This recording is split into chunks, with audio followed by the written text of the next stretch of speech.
I had decided to swear off of men and dating for 3 years and become a nun.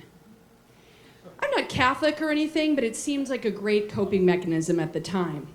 I'd just broken off an engagement for a relationship that I was in for 3 years, and it seemed like it would be helpful in balancing time out.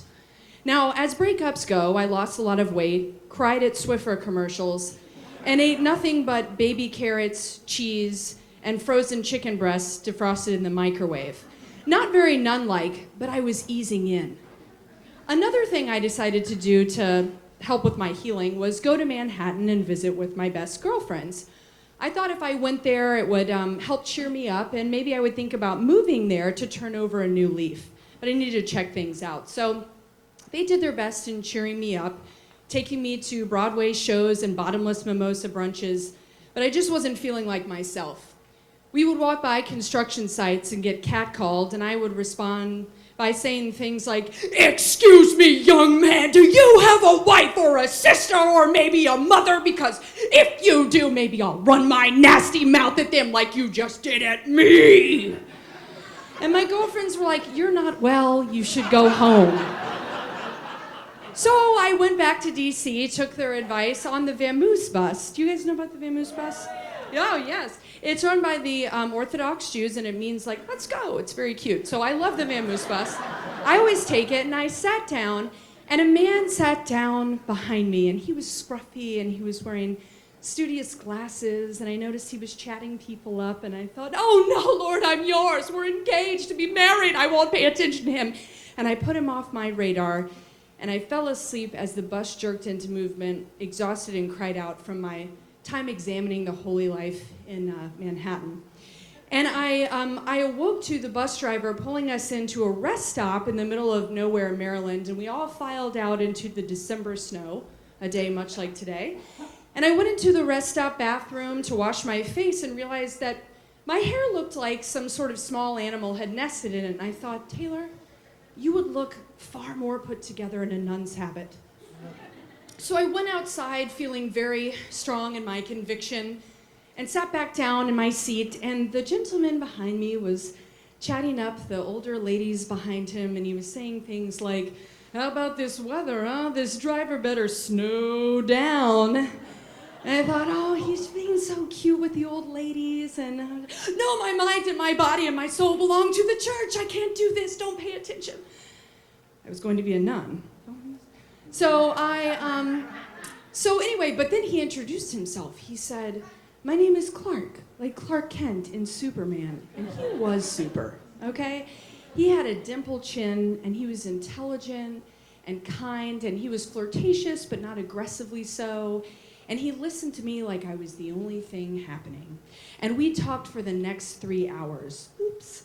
And along the way, I discovered that we had overlapped for 6 months at our time at George Mason, where he was an econ PhD, and I was a career counselor in his department. So I knew all of his colleagues, some of his professors and friends, but I had never met him. And I thought, oh, this is a really, really nice coincidence. You know, Mary, maybe this is serendipity. No, Lord, I'm yours. Don't worry, Jesus.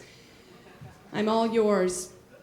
But then, as the bus pulled into DC, and, you know, we're having to wrap up this time, and what do we do? And so he said, hey, you know what? I live in Manhattan. If you're thinking about moving there, why don't I get your number, and I'll just help you get acclimated, or, like, you know, make friends when you get to DC. And I thought, okay, God, seriously, I'm going to give this guy my number because he doesn't get it, and I don't think they allow visitors in the convent anyway, but maybe, like, if I give him my number, he can bring me snacks, or, like, cherry lip balm, or an Us Weekly every now and then, stuff that's not allowed in the convent, and that'll be fine. So about 2 hours later, after we had parted ways, I got back to my apartment, and he texted me, who am I kidding? I'm not waiting for New York. I'd like to take you to dinner tomorrow night. Right? It was time to pray. Hey, Lord. Hey, God. Hey, I was just thinking, I know you and I are supposed to get married and betrothed and all of that, but I was just sort of thinking if maybe I'm supposed to fall for an Austrian/libertarian economist from the suburbs of Detroit who wears Canadian tuxedos. I am down for an all blue jean outfit, God, and you know that. I was thinking maybe you wouldn't mind, so I'm gonna go on this date, okay? Sorry, amen. And I went to dinner with Clark, and we went to breakfast the next day, and the holy life was becoming less and less attractive. So we dated back and forth for months, maybe, and we're talking over email and phone and everything. But then he came to see me here in DC when he was in town for a work conference, and we went to Whole Foods to get dinner.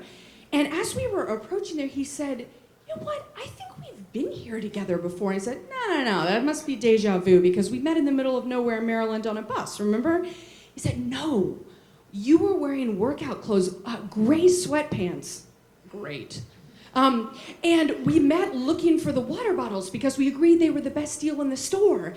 I said, that's right. We found that guy with the tat sleeves and his arm in a red sling to ask him for directions to the water bottles. And then we checked out in the lines together. He said, "Yes, I called my friend and told him that I was beating myself up because I didn't get your number." And I was like, I went home and told my girlfriends they should go to Whole Foods more often and meet sort of cute, nerdy guys. And they did. And they went there day after day. And it worked for me and not for them, unfortunately. We'll keep praying. And we could complete each other's sentences, and it was all just so obvious and coming together. And we realized that we had met before the bus trip in Whole Foods and sometime after the time in George Mason together, but the time never would have been right. So it was a third time's a charm, serendipitous, stars aligning kind of thing. I quickly moved to New York, and we were married within the year. And soon after that, we came back to DC on the Vamoose bus, obviously, to see friends, and the owner of the bus line was taking tickets that day. So we're like, this is our opportunity to show some gratitude, So we're like, oh man, thanks so much.